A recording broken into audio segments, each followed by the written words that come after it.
Okay so बच्चों, जैसे आपको पता है कि हम लोग क्या पढ़े थे, प्रोजेस्टेरॉन ओनली कॉन्ट्रासेप्शंस पढ़े थे। और प्रोजेस्टेरॉन ओनली कॉन्ट्रासेप्शंस में जो दो चीज़ें थी, यानी पिल फॉर्म थी या फिर इम्प्लांट फॉर्म थी, वो हमने पढ़ ली है। और हमने कहा था कि जो प्रोजेस्टेरॉन कॉन्ट्रासेप्शन है वो 4 तरह से अवेलेबल है। यानी नंबर 1 ये पिल्स की फॉर्म में अवेलेबल है, जिसको हमने पढ़ लिया। नंबर 2 जो है वो हमारे पास इम्प्लांट्स होते हैं, फॉर एग्जाम्पल नेक्सप्लेनॉन हो गया या जुडैल हो गया, उसकी भी हमने बात कर ली। अब तीसरी चीज़ जो पढ़नी है अभी वो इंजेक्टेबल्स हैं।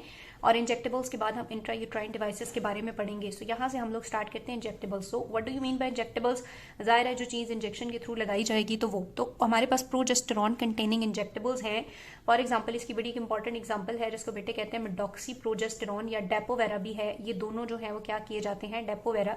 सिर्फ इनमें रूट का डिफरेंस है। जो मिडॉक्सी प्रोजेस्टेरॉन है वो इंट्रामस्कुलरली दिया जाता है। कहाँ पे? आर्म में दिया जा सकता है, बटक रीजन में दिया जा सकता है, एब्डोमेन में लगाया जा सकता है। और जो डेपोवेरा है ये सबक्यूटेनियसली लगाया जाता है। दोनों की जो एफिकेसी है या मैकेनिज्म ऑफ एक्शन है वो बिल्कुल सेम है। डेपोवेरा सिर्फ इसलिए थोड़ा प्रेफर किया जाता है कि सबक्यूटेनियस इंसर्शन है, वुमेन खुद भी कर सकती है, सेल्फ एडमिनिस्टर है। बाकी बकाया मैकेनिज्म ऑफ एक्शन इनका सेम है। क्या मैकेनिज्म ऑफ एक्शन है? वही बात है कि ये प्रोजेस्टेरॉन कंटेनिंग है, तो फीडबैक इनहिबिशन के थ्रू नंबर 1 तो इन्होंने ओव्यूलेशन को इनहिबिट कर देना है, और नंबर 2 इन्होंने सर्वाइकल म्यूकस की थिकनिंग करनी है, जिससे स्पर्म की जो एंट्री है वो थोड़ी बहुत इनहिबिट हो जाती है और फिर प्रेगनेंसी या फर्टिलाइजेशन नहीं हो पाती है। ठीक है, जो सबक्यूटेनियस है वो इजी टू गिव है, सेल्फ एडमिनिस्टर्ड है, और इसकी एक्सेप्टेबिलिटी इसलिए ज्यादा है। सिर्फ बेटे इनका जो नुकसान है वो क्या है कि इनके एसोसिएटेड कुछ एडवर्स इफेक्ट हैं जिसकी वजह से इसकी कंप्लायंस कम है, पेशेंट इसको कम यूज करते हैं। नंबर 1 ये कि जैसे ही आप ये मेथड रिमूव करते हो तो फर्टिलिटी फौरन वापस नहीं आती है। फर्टिलिटी को रिटर्न होने में तकरीबन 1 साल लग जाता है,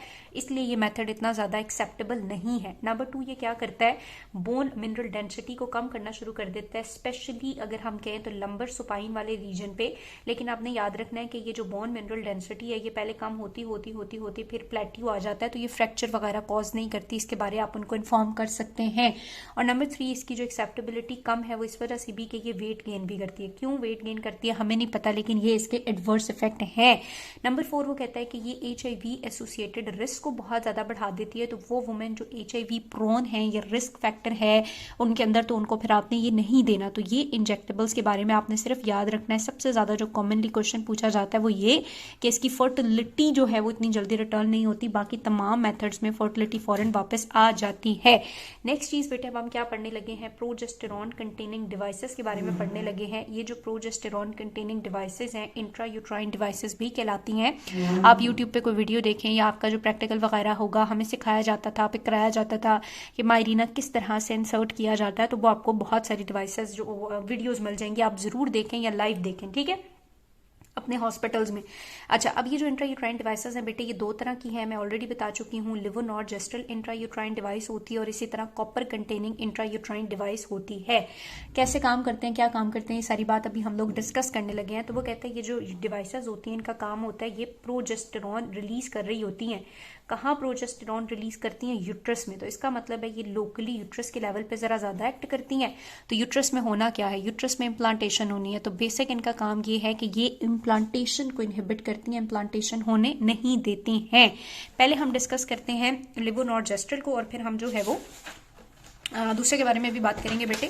तो अभी हम पढ़ रहे हैं intrauterine devices, again a very important topic, इसमें से बहुत कुछ आता है। सो प्रोजेस्टेरॉन कंटेनिंग डिवाइसेस में हमने कहा 2 तरह की डिवाइसेस हो सकती हैं, लिवोनॉर्जेस्ट्रल होती है और कॉपर कंटेनिंग डिवाइसेस होती है। पहले हम लिवोनॉर्जेस्ट्रल के बारे में पढ़ते हैं। एक बात आपने याद रखनी है कि इसके पास जाहिर प्रोजेस्टेरॉन ही होता है ना, तो ये प्रोजेस्टेरॉन जो है यूट्रस में जब रिलीज हो रहा होगा तो ये एस्ट्रोजन के इफेक्ट को बिल्कुल अपोज कर देता है, यहाँ पे प्रोलिफरेशन होने नहीं देता। तो नंबर 1 इसने क्या करना है, एंडोमेट्रियल एट्रोफी कॉज करनी है। ठीक है, और नंबर 2 इसने क्या करना होता है, सर्वाइकल म्यूकस की थिकनिंग कॉज करनी है। बहुत इंपॉर्टेंट MCQ आता है कि ये ओव्यूलेशन को इनहिबिट करता है तो नहीं करता, इसका ओव्यूलेशन के साथ इतना ताल्लुक नहीं होता, क्यों हमें नहीं पता। लेकिन यूट्रस में चूंकि लोकली रिलीज हो रहा है तो लोकल इफेक्ट इसका ज्यादा होता है। क्या इफेक्ट होता है, एंडोमेट्रियल एट्रोफी, यहाँ पे एस्ट्रोजन के इफेक्ट को अपोज करना और सर्वाइकल म्यूकस को नीचे थिकंड करना। ठीक है, अब ये जो लिवोनॉर्जेस्ट्रल है इसका आपने याद रखना है कि ड्यूरेशन कितना होता है, तकरीबन 3 to 5 ईयर्स। ठीक है, 5 सालों तक ये काम करती है। लिवोनॉर्जेस्ट्रल के बारे में आपने ये भी बड़ी इंपॉर्टेंट बात बात याद रखनी है बेटे कि ना सिर्फ कॉन्ट्रासेप्टिव रोल है बल्कि इसको हम हैवी मेंस्ट्रुअल ब्लीडिंग के लिए या पेनफुल ब्लीडिंग के लिए भी यूज करते हैं, क्योंकि ये एंडोमेट्रियम की एट्रोफी कर देता है। तो शेड क्या होगा, तो शेडिंग ही नहीं होगी, तो हैवी मेंस्ट्रुअल ब्लीडिंग कम हो जाएगी। शेडिंग के साथ एसोसिएटेड डिस्मेनोरिया होता है तो वो भी खत्म हो जाता है। तो ये डिस्मेनोरिया और हैवी मेंस्ट्रुअल ब्लीडिंग के क्रॉनिक ट्रीटमेंट में फर्स्ट लाइन ऑफ चॉइस होती है, ये भी आपने याद रखना है।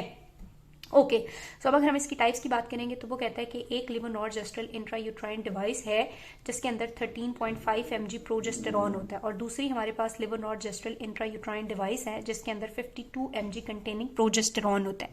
डिफरेंस क्या है, डिफरेंस ये है कि ये वाली जो डिवाइस होती है ये काफ़ी ज़्यादा स्मॉलर होती है, इसकी जो इंसर्शन पॉइंट होता है वो बहुत नैरो होता है, इसलिए हम इसको बहुत ज़्यादा यंग या फिर आपके पास जो नल्ली पैरिस वुमेन्स होती हैं उसके अंदर ईजिली इंसर्ट कर सकते हैं, उनके अंदर ये ज़्यादा यूज़ किया जाता है। ठीक है, बहुत ईजियर होता है, और इसके ना एंड पे सिल्वर बैंड होता है।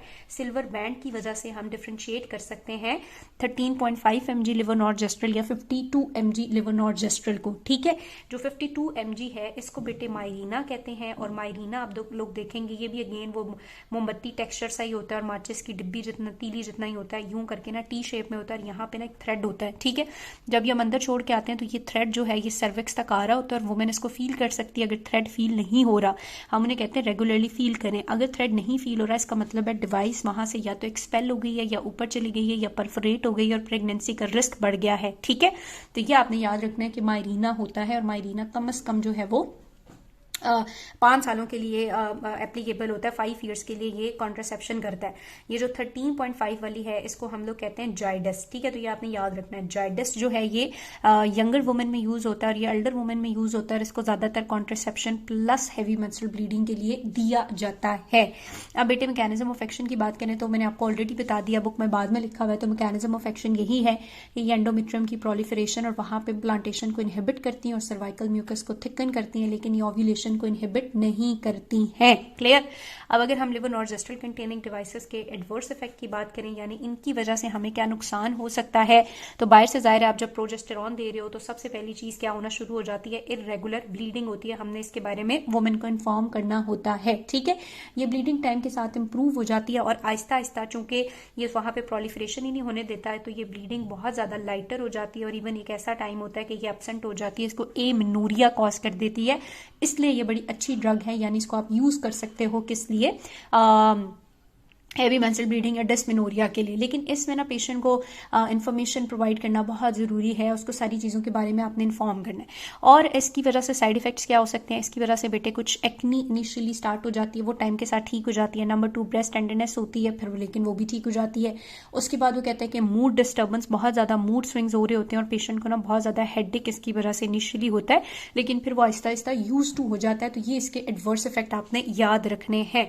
इंपॉर्टेंट चीज़ वो कहता है कि आप इसके ना नॉन कॉन्ट्रासेप्टिव रोल भी तो पता होने चाहिए। किसके, लेवोनॉर्जेस्ट्रल के। तो लेवोनॉर्जेस्ट्रल के बहुत सारे नॉन कॉन्ट्रासेप्टिव फायदे भी हैं, यानी मैंने अभी बताया हैवी मेंस्ट्रुअल ब्लीडिंग के लिए यूज करेंगे, और जब ब्लीडिंग के लिए यूज करेंगे तो आहिस्ता आहिस्ता ये ब्लीडिंग को कम और इवन एमेनोरिया कर देगा। वुमेन बहुत तंग होती हैं हैवी ब्लीड से। ठीक है, दूसरी बात है बेटे कि हम लोग इसको किस लिए भी यूज कर सकते हैं, डिस्मेनोरिया के लिए भी यूज करते हैं। जब ब्लीडिंग ही नहीं होगी तो पेन कहाँ से होगा, तो ना रहेगा बांस ना बजेगी बांसुरी, तो उस लिए भी हम इसको यूज कर सकते हैं। उसके अलावा कुछ वुमेन में ना एस्ट्रोजन ज्यादा होता है, तो एस्ट्रोजन बहुत ज्यादा यहाँ पे हाइपरप्लेजिया करता है, और हाइपरप्लेजिया आगे कार्सिनोमा में जा सकता है। तो एंडोमेट्रियल हाइपरप्लेजिया में हम लोग इसको यूज कर सकते हैं। क्यों, क्योंकि एस्ट्रोजन को अपोज करेगा। उसके अलावा बेटे एडिनोमायोसिस हो गया, एंडोमेट्रियोसिस हो गया, वो सारी कंडीशन जिनमें ब्लीडिंग ज्यादा होती है या पेन ज्यादा होता है तो एस्ट्रोजन का इफेक्ट ओवर डोमिनेटिंग होता है, तो इन सारी कंडीशंस में हम इसको देके उसके इफेक्ट को अपोज कर सकते हैं। ये वाले जो नॉन कॉन्ट्रासेप्टिव फायदे हैं ना, ये ज्यादातर होते हैं किसके साथ, मायरीना के साथ, जाइडस के साथ नहीं होते। So this is all about your levonorgestrel. अब नेक्स्ट वीडियो में मैं आपको कॉपर पढ़ाऊंगी, लेकिन ये बेटे बहुत इंपॉर्टेंट है, ये आपको आना चाहिए। सो हमने डिवाइसेस स्टार्ट किए, डिवाइसेस के बाद हम लोगों ने किसके बारे में बात की, लेवोनॉर्जेस्ट्रल के बारे में बात की। मैकेनिज्म ऑफ एक्शन है, 2 टाइप्स हैं, वो किस तरह से काम करती हैं, क्या साइड इफेक्ट और नॉन कॉन्ट्रासेप्टिव रोल इनके क्या हैं, ये आप लोगों को पता होना चाहिए। अब ना वीडियो में मुझे एक चीज नजर आ रही है कि नेल्स के ऊपर ना बहुत ज्यादा शाइननेस है, तो ये आप लोगों का जरा होमवर्क है, आप लोग मुझे बताएं कि इस तरह कौन सा जो पेशेंट होता है उसके नेल्स बहुत ज्यादा शाइन करते हैं। ठीक है, कोई मैंने वो नहीं लगाया हुआ, मेरे पास मुंह हाथ धोने का टाइम नहीं होता, लेकिन ना ये जो है वो ये वैसे ही है। तो आप मुझे बताइएगा जरा कि मुझे फील हो रही है या है, और अगर है तो ये किस डिजीज में होती है। ठीक है।